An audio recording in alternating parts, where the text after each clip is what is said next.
guest is one of the stars of Sex and the City. Starting tomorrow, she can be seen in the new movie, The Adventures of Shark Boy and Lava Girl in 3D. Please welcome Kristin Davis.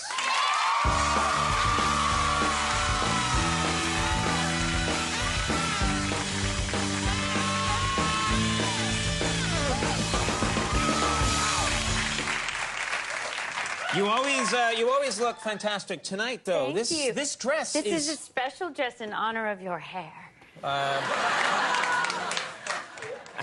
Do you want to borrow it? It would look great. Because they're both super sexy? Yes. I didn't think it's so. It's kind of like burnished. Burnished? Is that when I have a burnished thing? Yeah, I thought it was sort of a clown pompadour. orange. Yeah, okay. No. It's gorgeous, too, the way it's beautiful. Thank I don't want to be embarrassing, but...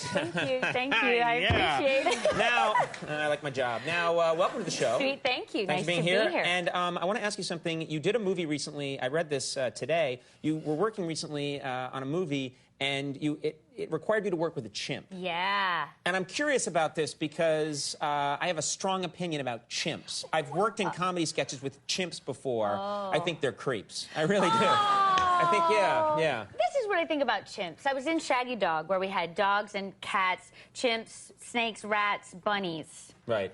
And children, Right. I think. So it covered the gamut. And we had this one particular chimp, his name is Mowgli, and I loved him. I was fascinated. Now, take into consideration, the trainers were always there, and they were always reminding me, okay, he has the power of 30 men. Right. They're strong. Yes, and when I've worked with chimps, they like shove you and knock you around. And see, that's fun. That's fun for them. It's not fun for me. The strength of 30 men. I understand. With these chimps. It's true. So I had these trainers, and I would play with Mowgli, and they would scold him if he got at all. He would want to get excited, and he would like shake my limbs. You know what I mean? And so they'd try to control him. And then when they controlled him, what he really liked to do was to practice buttoning and unbuttoning my clothes, basically. Because they're kind of like toddlers, you know, they're like learning. No, they're kind of like perverts, I think. Let's define our terms here. First of all, are you sure this was a chimp and not like a guy in a chimp outfit? I think it was a chimp. It was a little like that.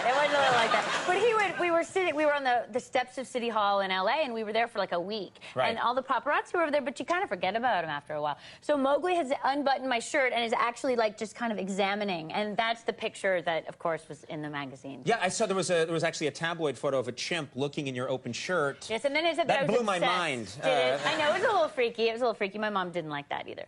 And it said, Kristin is obsessed with this chimp, and he comes to her trailer. No. I'm telling you, this chimp is going to be trouble. You're going to start getting weird phone calls from this chimp. Well, then the other chimp, there's a little baby, not chimp, a capuchin monkey, and she liked my phone. And so, of course, the paparazzi, she just sat and played with my phone. She's about this big. And they said that she was calling 1-800-BANANA. Right. That's retarded. I don't know what to say about that. Well, the tabloids got it. I got nothing to say about that. Yeah, that's need to fill copy. That's exactly what they came right. up with. That's exactly right. Now, you've, of course, you've had all this success. Everybody knows who you are now. Sex and the City, this huge smash hit. But before that, like many actors, you had to struggle, and you did commercials. Oh, yes, tons. And that can be, I think a lot of people think that that's easy work, but it's not easy. Oh, it's so difficult. I mean, it set me up well for my other job because it's so technical and strange. Like, I did well. I was so happy to have them. But one of my big ones was Big Red Gum. Big Red Gum. Big Red Gum, it's very, very, like, intense, and you have to load the gum properly. Why do they call it load the gum? Why not just put the gum in your mouth? I don't know. They take it very, very seriously, and there's like a whole third callback all about loading the gum. You have to bend it. You have to like put it in your mouth, and it has to bend at a certain point. And then finally I got the commercial, and I just had to chew, and I was never so happy. Right. It's like, I can't load properly. I don't know how to load. So they got gum. someone else to put the gum in, and then just a shot of you. And then I chewed happily, and then I think I kissed, because Big Red had those weird kissing commercials. Right. Yeah, so I had to kiss all day. Wow. Yeah. I would think... It prepared me for well, yeah, that would be good preparation. Exactly. I think one of the hard things is that when you watch commercials, I always find that they make people too happy about the food, and no one's that happy about food in real life. Every now and then you're really happy about, like, oh, this soup or this chocolate's good. But they have people eating kind of mundane food on television commercials, and they're going like, I had to do peanut butter, and I actually hate hate peanut butter. All my life I've hated peanut butter. And I had to eat the peanut butter. And it was very technical, weird. Like, you had to take the spoon and then put it, and then, oh, you're supposed to, like, light up, you know, like... Right, it's like orgasmic. Yes, yes. Again, it set me up very well for... Yeah, it's very strange. Yeah, again, it was all good training. My biggest problem is Olive Garden commercials. Because I'm going to get in trouble for this, but I don't care. They had this commercial where they said, I bring Papa from the old country. He's been a chef in the old country for years, and I brought him to Olive Garden, and it shows that guy going like, this is better than anything I ever had. No! No, just say. Mute. That's the mute. Those noisy commercials, you have to mute. Yeah. But I don't know. You know, it's better than anything you had in Italy. No. I just say Olive Garden. Pretty good for the money. With the pressure. That's what you say. The pressure is intense, though. A lot of people worried about that 30 seconds. Now let's talk about this new project. This is The Adventures of Shark Boy and Lava Girl in 3D. Yeah. It's directed by a terrific director who did Spy Kids. Exactly. And how is this movie like Spy Kids? Well, it's kind of like Spy Kids on acid, pretty much. Wow. Kids? Not that Robert took any acid, or his son who came up with the ideas, but it's trippy. It's totally, the 3D world is like, I've seen it 3 times, and every time I see it, I'm like, wow, I missed that. Right. I mean, there's like the train of consciousness, and the train of thought, and you're on acid the stream too, of consciousness.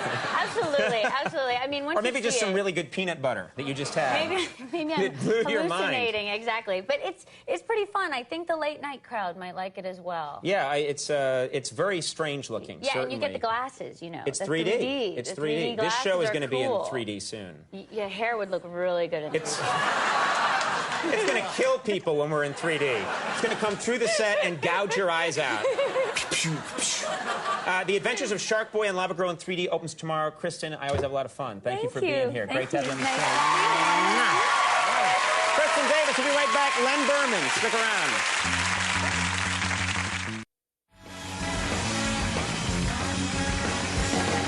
All right, everybody, we're back. Fine show tonight. Fine show coming out tomorrow night from the Broadway show Sweet Charity. Actress Christina Applegate will be with us. From the new movie The Honeymooners, Regina Hall, and musical guest The Black Eyed Peas. So watch that show. I will. We'll take a break. When we come back, Len Berman's here. Stick around.